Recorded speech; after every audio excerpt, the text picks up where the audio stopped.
अस्सलाम वालेकुम, welcome to admission section. आज की इस वीडियो में हम बात करने वाले हैं बीएस ऑक्यूपेशनल थेरेपी के बारे में। बीएस ऑक्यूपेशनल थेरेपी का प्रोग्राम करने के लिए आपको किन किन चीज़ों की ज़रूरत है, कौन कौन सी यूनिवर्सिटीज़ हैं जो ये प्रोग्राम ऑफर करती हैं। अगर आप इसमें एडमिशन लेना चाहते हैं तो आपका एडमिशन क्राइटेरिया क्या होगा, एलिजिबिलिटी क्राइटेरिया क्या होगा, आपकी कितनी एजुकेशन होना लाजिम है, इसमें एडमिशन लेने के लिए आपके पास कितनी एवरेज फ़ी ली जाएगी, अगर आप प्राइवेट सेक्टर की किसी यूनिवर्सिटी में जाते हैं तो आपसे कितनी फ़ी चार्ज की जाएगी, अगर आप किसी पब्लिक सेक्टर यूनिवर्सिटी में जाते हैं तो आपसे कितनी फ़ी ली जाएगी, बीएस ऑक्यूपेशनल थेरेपी की जो ड्यूरेशन है वो कितनी है, कितने साल का ये प्रोग्राम है, कितने सेमेस्टर होते हैं ये एनुअल सिस्टम होता है, कौन कौन सी यूनिवर्सिटीज़ हैं जो बीएस ऑक्यूपेशनल थेरेपी का प्रोग्राम ऑफर करती हैं, ऑलमोस्ट पाकिस्तान में कितनी यूनिवर्सिटीज़ हैं जो ये प्रोग्राम ऑफर करती हैं, कौन सी यूनिवर्सिटीज़ में आपको जाना चाहिए, कौन सी यूनिवर्सिटीज़ में बिल्कुल भी एडमिशन नहीं लेना चाहिए, इसकी जॉब डिस्क्रिप्शन क्या होगी।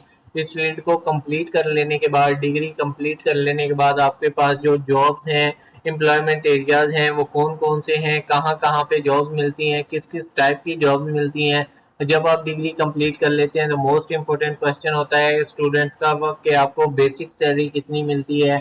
ठीक है, अगर आपने न्यू है, फ्रेश हैं तो आपकी बेसिक सैलरी क्या होगी, स्टार्टिंग सैलरी क्या होगी, और इस फील्ड में आने के बाद आप हाईएस्ट सैलरी कितनी कमा सकते हैं। ठीक है, क्या इस फील्ड की जॉब अपॉर्चुनिटीज़ हैं या नहीं है, इस फील्ड में जॉब अपॉर्चुनिटीज़ बनती रहती हैं या नहीं बनती, अगर आपको पब्लिक सेक्टर में कोई जॉब मिलती है तो उसका स्केल क्या होगा। ठीक है, और कुछ इंपॉर्टेंट बातें इस फील्ड से रिलेटेड आपसे शेयर करेंगे। ठीक है, कि इस ये फील्ड किन लोगों के लिए है और किन लोगों के लिए ये फील्ड बिल्कुल भी नहीं है।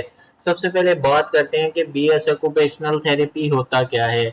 Basically occupational therapy is the use of particular activities as an aid to recuperation from physical और मेंटल इलनेस। कोई भी बंदा बीमार है, ठीक है, चाहे वो दिमागी बीमारी है, चाहे उसकी कोई फिजिकल बीमारी है, उसका जो इलाज किया जाता है वो उसका जो इलाज किया जाता है वो हमारे पास ऑक्यूपेशनल थेरेपी में आता है। ठीक है, कोई भी बंदा कोई काम करता है प्रोफेशनली, उसका काम करने में दिल नहीं लग रहा, ठीक है, दिमागी तौर पे वो डिस्टर्ब है, तो ऑक्यूपेशनल थेरेपिस्ट उसका इलाज करता है। अगर आप ऑक्यूपेशनल थेरेपिस्ट बनना चाहते हैं तो इसका एलिजिबिलिटी क्राइटेरिया क्या है, एडमिशन लेने के लिए आपको किन किन चीज़ों की ज़रूरत है। अगर आपने बीएस ऑक्यूपेशनल थेरेपी में एडमिशन लेना है तो आपके लिए एलिजिबिलिटी क्राइटेरिया बेसिकली यही है कि अगर आपने एफएससी प्री मेडिकल की हुई है, कम अज़ कम उसमें आपके एफएससी में 50% मार्क्स होना लाजिम है। अगर आपके 50% मार्क्स हैं तो आप इसमें एडमिशन ले सकते हैं। ठीक है, अगर आपने एफएससी प्री मेडिकल के अलावा प्री इंजीनियरिंग की हुई है या कोई भी प्रोग्राम किया हुआ है, आईसीएसआई कॉम, डीएई वगैरह, तो आप इसमें एडमिशन नहीं ले सकते, क्योंकि ये एक अलाइड हेल्थ साइंसेज का प्रोग्राम है, मेडिकल से रिलेटेड फील्ड है, तो इसके लिए आपका एफएससी प्री मेडिकल होना लाजिम है। ठीक है, इसकी जो ड्यूरेशन है वो कितनी है, ठीक है, वो भी आपको बताते हैं। इसकी एवरेज फ़ी की पहले बात कर लेते हैं। इसकी पब्लिक सेक्टर में अगर आप बात करें तो जो फ़ी है वो कम होती है पब्लिक सेक्टर में, प्राइवेट सेक्टर में फ़ी ज़्यादा होती है। पब्लिक सेक्टर में फ़ी 50,000 से 60,000 है पर सेमेस्टर। प्राइवेट सेक्टर में जो आपकी फ़ी है वो 60,000 से लेके 90,000, और कुछ यूनिवर्सिटीज़ में इसकी फ़ी 1 लाख से भी ज़्यादा है पर सेमेस्टर की फ़ी आपको बता रहा हूँ, ऐसा नहीं है कि टोटल फ़ी बताई जा रही है। इसकी जो ड्यूरेशन है वो 4 साल है। 4 साल में आपके 8 सेमेस्टर हैं, 8 सेमेस्टर में 6-6 महीने का एक सेमेस्टर है। हर सेमेस्टर में आपसे मिड टर्म एग्जाम लिए जाते हैं, फाइनल टर्म एग्जाम लिए जाते हैं। अगर आप फाइनल टर्म एग्जाम पास करते हैं तो आपको नेक्स्ट सेमेस्टर में प्रमोट कर दिया जाता है, और जो यूनिवर्सिटीज़ हैं उनकी तादाद काफ़ी ज़्यादा है। ठीक है, हम चंद एक जो HEC रिकगनाइज यूनिवर्सिटीज़ हैं, जो बड़ी बड़ी यूनिवर्सिटीज़ हैं, जो जानी मानी यूनिवर्सिटीज़ हैं, उनके बारे में बात करेंगे।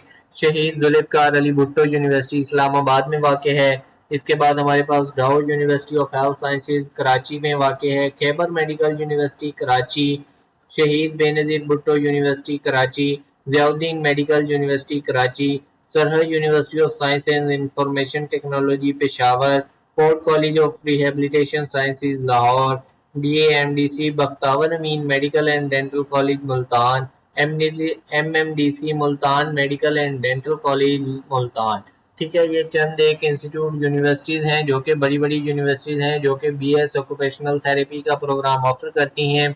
अगर आपने BS ऑक्यूपेशनल थेरेपी का प्रोग्राम कंप्लीट कर लिया है تو آپ کو کہاں کہاں پہ جابس مل سکتی ہیں، کس کس ٹائپ کی جابس ملتی ہیں، امپلائمنٹ ایریاز کیا ہے، اسکوپ کیا ہے۔ ریسرچ ورکر آپ بن سکتے ہیں، ٹھیک ہے، ریسرچ اسسٹنٹ بن سکتے ہیں، ایجوکیشن ڈپارٹمنٹ میں آپ کو جاب ملتی ہیں، آپ ٹیچر بن سکتے ہیں، اس کے بعد آپ پروفیسر بن سکتے ہیں، لیکچرر بن سکتے ہیں، ٹھیک ہے، ہاسپٹل میں آپ کو جاب مل جاتی ہے، تھراپی اسپیشلسٹ آپ بن سکتے ہیں، اسپورٹس ٹرینر بن سکتے ہیں، کسٹمر کیئر اسپیشلسٹ بن سکتے ہیں، ریہیبلیٹیشن سینٹرز میں آپ کو جاب مل جاتی ہیں، پرائیویٹ کلینکس میں جاب ملتی ہیں، گورنمنٹ سیکٹر میں جاب ملتی ہیں، ہیلتھ انسٹیٹیوٹ میں جاب ملتی ہے، اولڈ ایج ہومز میں، فٹنس سینٹرز میں، اسپورٹس کلبز میں، میڈیکل اسٹیبلشمنٹ میں، ٹھیک ہے، مینٹلی ریٹارڈیڈ سینٹرز میں، centre for hand pick vehicle, ٹھیک ہے۔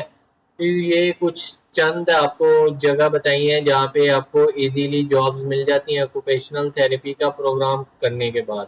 ابھی آپ کو بتاتے ہیں اس کا اسکوپ، آپ کو بتا دیا بیسک جو اس کی سیلری ہے پبلک میں اگر آپ بات کریں تو 50,000 سے 1 لاکھ کے درمیان آپ کو سیلری ملتی ہے سٹارٹنگ، ٹھیک ہے۔ اس کا جو اسکیل ملتا ہے وہ 13-14واں مل جاتا ہے پبلک سیکٹر میں۔ پرائیویٹ سیکٹر میں آپ 30,000 سے لے کے 1 لاکھ تک بھی کما سکتے ہیں with the passage of time, experience اور آپ کی ایکسپرٹیز کیا ہے اس سے ریلیٹڈ یہ آپ کی جاب کی جو سیلری ہوتی ہے وہ ہوتی ہے۔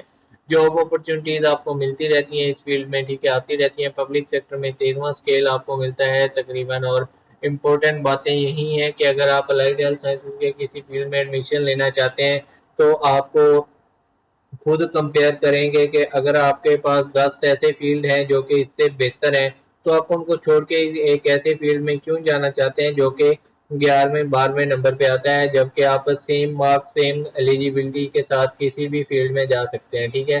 آپ آپریشن تھیٹر ٹیکنالوجی میں جا سکتے ہیں، میڈیکل لیب ٹیکنالوجی میں جا سکتے ہیں، میڈیکل امیجنگ ٹیکنالوجی میں جا سکتے ہیں، اس کے بعد آپ blood bank technology, perfusion cardiologist میں کارڈک میں جا سکتے ہیں، ٹھیک ہے، ڈائلیسس ٹیکنالوجی میں جا سکتے ہیں، ڈینٹل ٹیکنالوجی میں جا سکتے ہیں، اس کے بعد آپ بلڈ بینک ٹیکنالوجی میں جا سکتے ہیں، ایمرجنسی ٹیکنالوجی میں جا سکتے ہیں، اس کے بعد آپ کے پاس ملٹیپل آپشنز ہیں، پھر آپ کے پاس آکوپیشنل تھراپی کا آپشن آتا ہے۔ اگر کسی کا پیشن ہے اس فیلڈ میں آنے کا تو وہ بالکل اس فیلڈ میں آنا چاہیے اس کو، ٹھیک ہے۔ یہ ایسا نہیں ہے کہ کوئی گندا فیلڈ ہے مطلب اس کا اسکوپ نہیں ہے، اس کا اسکوپ ہے، لیکن کچھ فیلڈ کے بعد اس کا اسکوپ بنتا ہے، ٹھیک ہے، نمبرنگ کے لحاظ سے۔